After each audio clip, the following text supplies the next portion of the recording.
Hola, buenas noches. Bienvenidos a este segundo episodio de este podcast. Espero que hayan tenido una buena semana. Cabe preguntarles qué han hecho mientras tanto. Espero que al menos algo de lo que les he comentado en el episodio pasado los haya hecho reflexionar. Espero, y no creo en verdad que haya incomodado a nadie todavía, como creo que en este episodio quizás sí lo haga. Un tema un poquito más complicado que el que escogí la semana pasada como episodio introductorio. Pues resulta que en este tiempo que he pasado estuve discutiendo, relacionándome, conversando, ¿no?, con algunas personas y me topé con algo que ahora me parece fundamental de tocar a priori antes de los demás episodios. Porque mientras reflexionaba, me percaté que mucha de la base del razonamiento que tenemos las personas, o bueno, a veces de la ausencia incluso de viene ligado a lo que quiero hablarles el día de hoy, y que son los sistemas de creencias. Y quiero hacer énfasis en esto. Todos tenemos sistemas de creencias, más o menos fundamentados en evidencias, en autoridades, en fin, en diversos factores que nos condicionan a razonar de cierto modo, aunque este mismo razonamiento pueda ir contra la lógica o no sea directamente perjudicial. Y resulta que en esta discusión de esta semana me hizo acordar mucho aquella frase del reconocido divulgador científico Carl Sagan, que espero que muchos recuerden, de aquella serie maravillosa llamada Cosmos, y que si no la han visto, por favor vayan a verla inmediatamente y luego me agradecerán.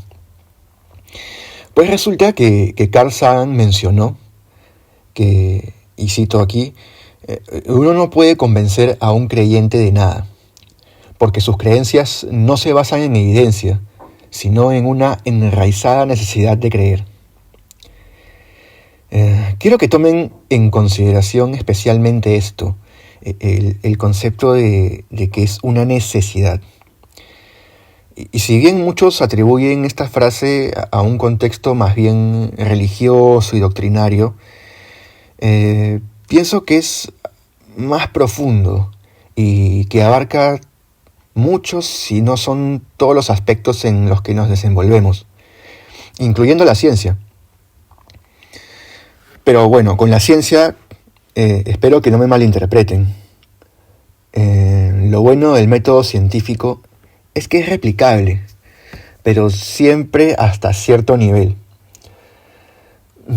Las personas comunes no solemos poseer laboratorios sofisticados, ¿no?, en los cuales experimentar los descubrimientos que hace la ciencia avanzada.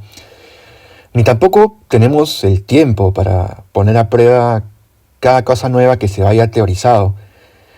Entonces, en cierto grado, solemos confiar en esa autoridad que nos da la ciencia, ¿no?, el hecho de ser un hombre de ciencia.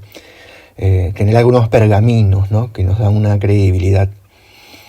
El problema se da cuando se cree en algo con escasa o nula evidencia, o también bajo conclusiones erróneas, ¿no?, que son basadas en sesgos cognitivos muchas veces, y que estos suelen completar como un círculo vicioso en el que se soportan los sistemas de creencias.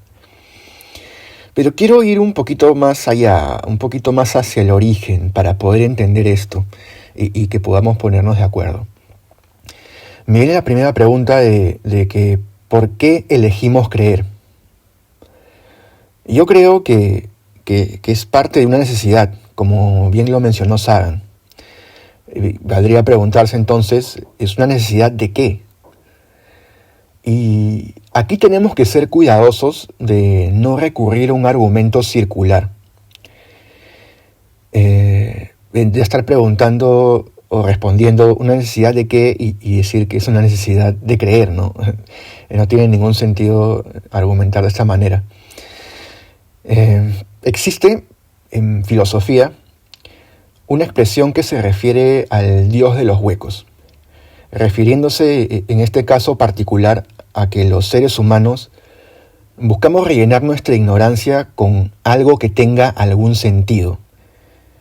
En este caso, a una divinidad, ¿no? que explique los fenómenos que nos suceden y que lo que acontece a nuestro alrededor tenga algún sentido. Ahora, esta aproximación me parece bastante interesante y por extensión podemos ver que el conocimiento humano en general ya ha transitado por estos caminos. Pensando un poco, el conocimiento se basa primero en la ignorancia, ¿no? Partimos de desconocer algo para recién luego pasar a conocerlo. Y luego tenemos la duda, ¿no? Eso que desconocemos, bueno, queremos saber qué es lo que sucede, ¿no? Y ahí entra en juego nuestra curiosidad como especie, que queremos saber, queremos sacarnos esa duda para pasar de la ignorancia hacia el conocimiento. Y esto, al final, lo que nos permite es hacer hipótesis, ¿no? Para, de alguna manera, rellenar ese hueco del saber. Y la mente ha encontrado métodos para poner a prueba estas hipótesis. De hecho, así fue como surgió el método científico. Pero a su vez también creencias irracionales, ¿no? Algunas veces sostenidas en falacias argumentativas, que justamente son errores de razonamiento. Porque al final, si te das cuenta, las creencias son también una forma de hipótesis, que son primigenias del pensamiento racional y científico, pero que en este caso particular no pueden o no quieren ser puestas a prueba. Nos quedamos en la teorización, ¿no? Pero no sometemos a juicio de otros pares ni a un razonamiento ya estructurado para poder averiguar si efectivamente lo que creemos es tal cual o someterlo a juicio de los demás para que puedan descartarlo, ¿no? Ahora, cabría preguntarse qué es lo que hace que alguien siga creyendo en una cosa cualquiera, aun cuando eso se haya desmentido, se haya desmontado esta creencia previa. Esta pregunta me parece todavía más interesante porque nos permite dividir el hecho de creer en algo, tener una convicción sobre algo, de poseer todo un sistema de creencias autosoportado, que es bastante diferente y tiene que ver con ya una falla en el razonamiento, que no es puntual, sino es sistemático. Estoy convencido de que esto tiene que ver con la forma en que se estructuran nuestros pensamientos, es decir, nuestras conexiones neuronales en el cerebro. Cuando nuestra forma de razonar se basó desde un principio, ¿no? Por lo menos la mayor parte en creencias sin explicación. Y nuestros pensamientos se acostumbran a eso. Sucede, pues, ¿no? Cuando somos niños, tenemos estas figuras de autoridad, que son nuestros padres, y quizás también algunas otras figuras de referencia en nuestro entorno, ¿no? Amistades, qué sé yo. Y en las cuales confiamos, ya que no tenemos todavía un juicio definido nuestro propio, no tenemos con qué rebatir o probar lo que nos están diciendo y simplemente confiamos porque es una figura de autoridad. Pero que esta figura de autoridad también puede tener defectos, ¿no? Siguen siendo personas. Y cuando como figuras de referencia que somos, no presentamos una explicación racional hacia una afirmación o una indicación que hacemos y vamos por el camino fácil de hacer una orden, ¿no? O de tratar de despertar la creatividad a través de la fantasía. Si bien les enseñamos no solo el tema de la obediencia y la creatividad a partir de la imaginación, como quizás es lo que queremos lograr, ¿no? Lo que pretendemos, también estamos de alguna manera moldeando su forma de pensar y de razonar. Más adelante en la vida, estas estructuras te pueden llevar a razonar de cierta manera. También obviamente pues existen otros factores que condicionan en alguna medida que esto suceda. Y todo esto se va como retroalimentando, ¿no? Y entonces ya se vuelve muy difícil de deconstruir, porque no es solo una creencia, sino, como mencioné hace un momento, es todo un sistema autosoportado. Dentro de la cabeza de los creyentes es como, no sé, si le dijeras a un científico, un hombre de ciencia, en cuya mente todo su universo tiene un sentido y una explicación que se soporta en las matemáticas, en ecuaciones, en las que todo encaja, y le dijeras de repente que todo ese universo explicado que se ha hecho a través de la ciencia se ha partido a partir de conclusiones o premisas erróneas, ¿no? Equivocadas, y que a pesar de que tengan sentido y se cohesionen entre sí, siguen estando equivocadas. Para esta persona quizás esto sea algo imposible, porque dentro de sus cálculos, dentro de lo que ha concebido del mundo, el mundo sigue teniendo sentido, ¿no? Siguen sus explicaciones siendo coherentes para esa persona. No le encuentra esa falla, a pesar de que la realidad sea distinta.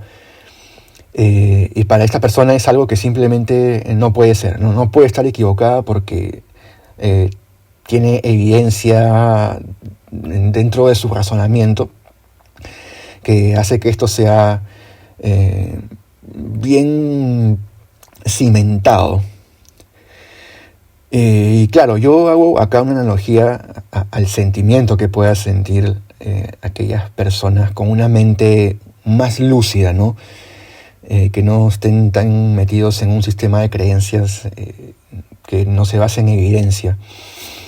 Más que nada para que estos puedan abstraerse, ¿no? y entender a esas personas, a estas personas que son creyentes, y saber por qué tienen ese arraigo, ¿no? Y bueno, obviamente salvando las distancias con la ciencia.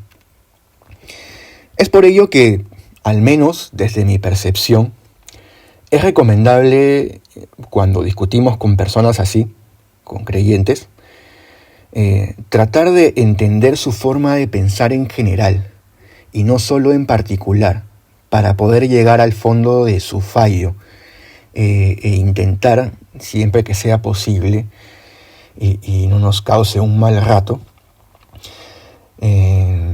y claro, obviamente desde un gesto de cordialidad, de respeto, no como queriendo imponer nuestro punto de vista, señalarle qué es lo que podría estarle llevando a pensar de esa manera, pero siempre recordando con un poco de humildad que los equivocados podríamos ser nosotros, y que el punto de vista del otro no tiene que ser siempre el del adversario, el enemigo al que tenemos que vencer y sobre el que tenemos que imponernos, sino que es un punto de vista que puede incluso enriquecer nuestra percepción y darnos luces sobre cosas que quizás no habíamos concebido y que podrían ayudarnos a como decía, enriquecer un poco nuestra forma de pensar. Así que en este y en próximos episodios tomen esto en consideración, con la mente abierta, y no tomen tampoco todo lo que digo como palabras escritas en fuego. Ya que en todo esto, incluso, yo podría estar equivocado, ¿no? Y que sea todo lo que les he dicho a ustedes solamente una parte de mi propio sistema de creencias. Espero que no, pero todos vamos aprendiendo un poco en la vida mientras lo transitamos. Bueno, con esto concluyo este episodio. Ya saben que nos pueden encontrar en nuestras redes, en Instagram, TikTok y YouTube como mientras.tanto.podcast, donde encontrarán las novedades que se vienen y podrán estar al tanto para el próximo episodio. Puedes sintonizarnos también cada domingo por la noche en Spotify, YouTube y tus plataformas de podcast preferidas que hemos difundido en nuestras redes. Jan Echegoyen se despide de ustedes y mientras tanto regresa el siguiente domingo. Hasta entonces.